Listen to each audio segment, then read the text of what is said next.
你有冇發現喺資本主義世界入面，上市聽落去好似成功嘅象徵，但其實係一把雙面人。表面上，公司上市之後資金充裕、名氣大，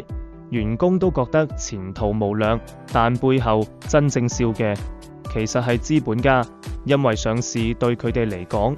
唔係為了發展公司，而係最安全嘅套現通道。佢哋會包裝財務數字，講故事，講夢想，吸引你普通人入場買股票。當股價炒高，佢哋就慢慢出貨，將風險、泡沫全數轉嫁俾社會同散戶。最終，當市場崩跌，輸嘅係邊個？係工人、投資者、消費者。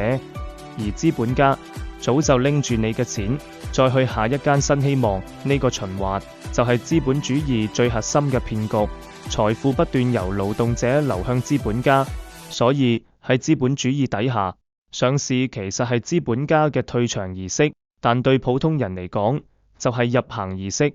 但我哋要講，人類社會可以有另一條路。喺我哋嘅社會主義模式入面，唔需要上市，唔需要股東剝削，資金嚟自會員集體出資，診所、商店、服務機構都由勞動者同消費者共同擁有、共同管理，利潤唔再流向少數人，而係回饋俱樂部會員，回饋集體，每一份勞動都有公平嘅回報。呢個就係真正嘅經濟民主化。所以，當你下次再聽到公司要上市，唔好再被表面嘅光環迷惑，問下自己一句，究竟邊個喺入場，邊個喺離場？呢個世界再咁玩落去，最終輸嘅係全人類。但我哋仲有機會改寫結局，只要你唔再做沉默嘅旁觀者，加入我哋，一齊建立真正屬於人民嘅經濟體系，推動社會主義健康俱樂部，讓人類重新掌握自己嘅命運。